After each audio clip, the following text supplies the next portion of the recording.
Jadi ada gua ya yang bersinar.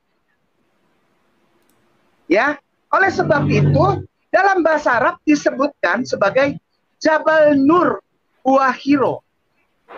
Gua Hira.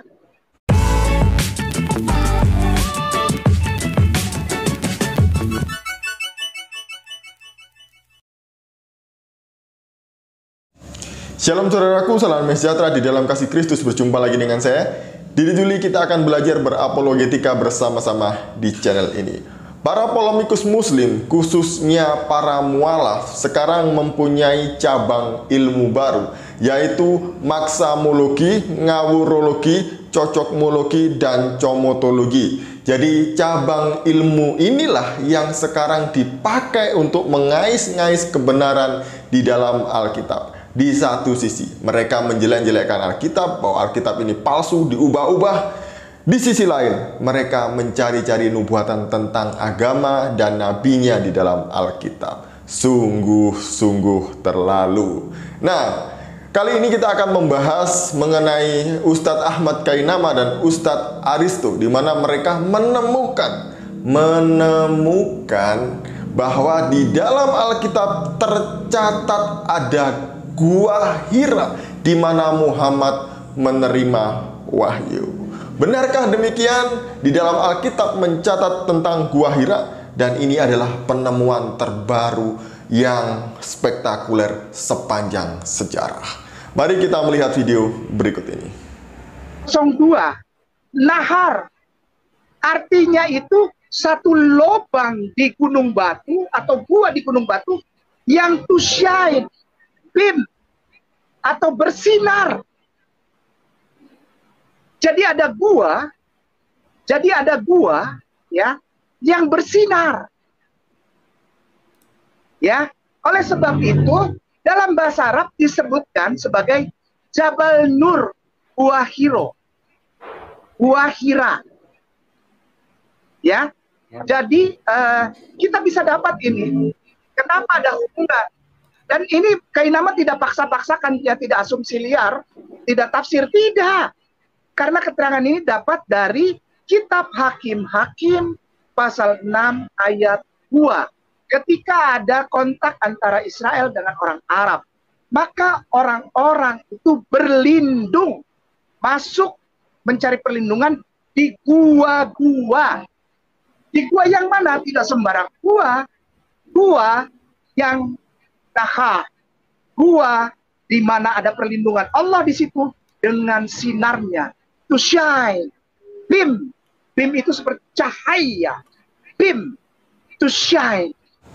Dalam penggalan video ini tadilah Bapak Ibu bisa melihat bahwa 4 cabang ilmu yang saya sebutkan tadi itu mereka pakai untuk mencari-cari pembenaran di dalam Alkitab. Jadi, menurut Ustadz Ahmad Kainama, di dalam Hakim-Hakim pasal yang ke-6 ayat yang kedua, ini berbicara tentang Gua Hira, di mana Muhammad pertama kali menerima wahyu dari Allah. Jadi mereka itu tadi sampai mencari-cari pakai number strong, kemudian pakai bahasa Ibraninya, akar katanya. Saya ketawa aja waktu melihat apa yang mereka lakukan itu ya. Sebenarnya tanpa mencari-cari number strong ataupun bahasa Ibraninya, Hakim-Hakim 6 ayat 2 itu sudah sangat jelas artinya. Jadi bunyinya begini.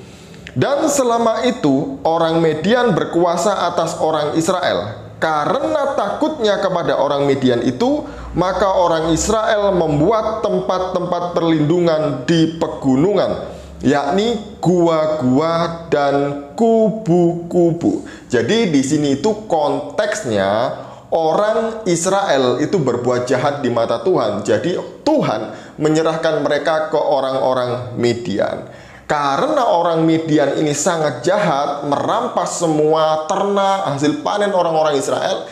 Jadi orang-orang Israel ini membuat tempat-tempat perlindungan. Waktu ini yang memerintah sebagai hakim adalah Gideon. Sebelumnya diperintah hakim Deborah. Nah, tempat-tempat perlindungan yang mereka buat ini ada di pegunungan, kemudian gua-gua. Jadi, gua di sini itu bukan satu ya, melainkan jamak karena gua-gua. Kalau tunggal atau satu itu berarti hanya gua.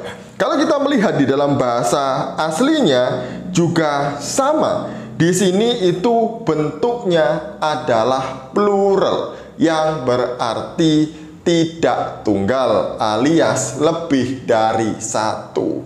Nah, di sini aja sudah gagal paham mengenai bahasa Ibrani, bahkan juga arti dan konteksnya. Jadi, yang dibuat oleh orang Israel itu tidak hanya satu gua, karena orang Israel membuat banyak gua. Ingat ya, karena orang Israel membuat banyak gua. Gua yang mana yang dipakai oleh Muhammad atau gua Hira yang dikatakan tadi itu Jabal Nur. Jabal itu gunung, Nur itu bercahaya. Jadi sebuah gunung yang bercahaya di mana Nabi Muhammad mendapatkan wahyu dari Allah SWT. Yang mana? Karena ini banyak sekali gua-gua. Di sini aja sudah kelihatan ngawurnya ya. Apa hubungannya dengan gua-gua perlindungan yang dibuat oleh orang-orang Israel dengan gua Hira yang ada di Arab, yaitu Jabal Nur tadi itu. Aduh, sungguh membingungkan sekali kalau kita melihat apa yang dilakukan oleh kedua orang ini. Ada perbedaan antara tempat tempat perlindungan yang dibuat oleh orang-orang Israel dengan kota perlindungan. Nah, kota perlindungan ini adalah sebuah kota di mana jika ada orang yang membunuh orang lain dengan tidak sengaja, tanpa benda di tangannya, tanpa sengaja, kemudian juga tanpa direncanakan, tanpa ada rasa dendam atau benci sebelumnya, itu boleh masuk ke tempat ini untuk mendapat perlindungan dari orang-orang yang menuntut darah. Nah, di manakah tempat ini? Kita bisa melihat tempat ini di dalam Bilangan 35 ayat 9 dan seterusnya. Kita akan membaca sebagian saja ya Bapak Ibu bisa melihat di Alkitab sendiri. Ayat 13 sampai 16 begini bunyinya. Dan kota-kota yang kamu tentukan itu haruslah 6 buah kota perlindungan bagimu. 3 kota harus kamu tentukan di seberang sungai Yordan sini, dan 3 kota harus kamu tentukan di tanah Kanaan. Semuanya kota-kota perlindungan. Ke-6 kota itu haruslah menjadi tempat perlindungan bagi orang Israel dan bagi orang asing dan pendatang di tengah-tengahmu, supaya setiap orang yang telah membunuh seseorang dengan tidak sengaja dapat melarikan diri ke sana. Kita juga bisa melihat di dalam Yosua pasal 20 ayat 1 dan seterusnya.